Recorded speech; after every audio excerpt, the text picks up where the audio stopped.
Hello, fellow mystery fans. Well, our look at season 2 of Veronica Mars now continues on with Donut Run. So, let's take a look at it. Veronica and Logan ride the elevator and reach the apartment before finding Kendall, indicating that Duncan was sleeping with her. Veronica confronts Duncan, who abruptly breaks up with her in the middle of the fight. After their breakup, Veronica slips into a depression. Keith attempts to console her to no avail. Aww. Logan and Weave discuss who killed Felix, and they deduce that whoever it was in cahoots with the Fitzpatricks. Sheriff Lamb comes in and informs Veronica that Duncan has disappeared and kidnapped his daughter, Faith. He arrests Veronica as a supposed accomplice. Seriously? At the police station, Keith pressures Veronica to tell her the truth about her unknowing involvement in supplying the finances for the kidnapping. Afterwards, Sheriff Lamb requires her to write down everything she knows on a notepad. Logan asks Dick to get some drugs for the Pacific Coast Highway biker gang. Vinny Van Lowe talks to Veronica and says that he'll find Duncan before she does. Veronica learns that Wallace didn't come back to Neptune to play basketball as he originally said. Dick delivers the drugs, and Logan learns that Hector is now the prime suspect of Felix's death. Two FBI agents talk to Sheriff Lamb, intent on getting the baby back. Veronica shows them information about Duncan's computer. Weevil texts Hector, who denies the accusation. The FBI agents and Sheriff Lamb learn that Duncan bought a boat. However, when the boat is searched, they do not find anyone, just evidence that people were there. Veronica thinks that Duncan has been picked up by someone. Veronica asks Vinny Van Lowe to give a letter to Duncan. Weevil talks to Stan Friedrich, a drug dealer, but learns that he wasn't working for the Fitzpatricks. Well, Veronica talks to Wallace, who says that a teammate crashed his car into a man and drove away while he was in it. He felt incredibly guilty and decided to come back. Aww. Veronica receives a short call from Duncan just as the FBI agents track Duncan's location. Veronica goes into an abandoned apartment where she meets Duncan. It turns out that the set of events that seemed to point towards Duncan having stolen the baby were a scam, so that Veronica and Duncan could successfully smuggle Duncan and the baby to Mexico together. Sheriff Lamb learns this fact just as Keith finds diapers in the apartment. A reporter contacts Wallace. Sheriff Lamb goes down to Mexico and asks around for Duncan Kane. Keith confronts Veronica about her actions regarding the baby, angry that she used him, and tells her that he'll never be able to fully trust her again. Ugh. The FBI agents search Veronica's apartment, but Keith has removed the diapers and continues to claim he doesn't know anything. Weevil learns that Felix was dating Molly Fitzpatrick. Sheriff Lamb continues his search before finding his trunk unloaded. Duncan, disguised as a hitchhiker, gets picked up by Vinny Van Lowe and Astrid, and they drive off into the distance.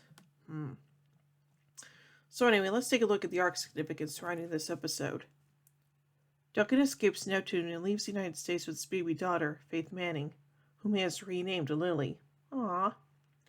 Veronica aided him in this escapade, and when Keith learns about her involvement, he says that he will never be able to trust her again.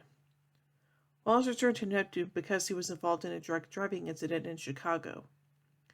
Weevil and Logan continue to work together to solve Felix's murder, and learn that Felix was dating Molly Fitzpatrick.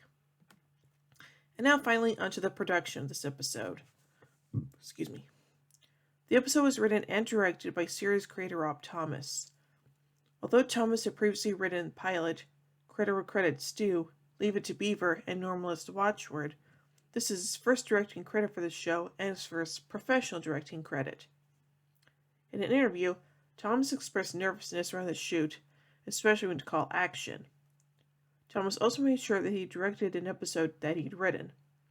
When asked about how it came to be that Thomas directed an episode, he replied, "It could not have made less sense for me to direct an episode right smack in the middle of the season, and it about killed me.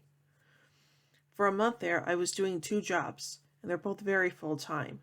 Directing an episode and still writing the show and looking at cuts of the show, looking at scripts, doing casting, all that had to keep going while I was directing, and it was really difficult. I think if I direct in the future, it'll be episode 20, 21, or 22. So the scripts are in, and I don't have both hats on at the same time. Being a first-time director, the network is what's the word I'm looking for? They don't want a first-time director directing one of their sweeps episodes, so created a limited number of episodes that I could choose from. The episode features the final appearance by Duncan Kane after his character was written off the series. Duncan will later cameo in the season 2 finale Not Pictured. Thomas attributed Duncan's departure to the lack of fan interest in Veronica and Duncan's relationship, and the more enthusiastic reception to the Veronica-Logan relationship, seeing that, we had two romantic possibilities for Veronica. One sort of dominated the fans' interests, and it became clear that one suitor won out. From the very beginning of the series, fans had expressed dislike towards the character of Duncan. However, he decided to keep playing the character. In a later interview, he said, "Obviously, I acted because I wanted the fans to like the experience. You want your performance to be liked. You don't want to suck. You don't want people to think you suck. That wasn't the goal." Toward the end of the airing of the first season, he stated, "I'm going to be there in every episode next season if we get a second season. So people will either continue to hate me or things will change. Things are going to change for Duncan anyway as the season resolves. There are going to be different sides of him that you're going to get to see." Before going into the filming of season 2, Thomas had told Dunn that he was being run off the show, and Dunn did not react badly to news, as by that point it was actually a decision for him to return for the second season at all. The episode features a special guest starring appearance by Lucy Lawless, aka Xena Warrior Princess, as an FBI agent. Donut Run marks the final appearance of recurring character Celeste Kane.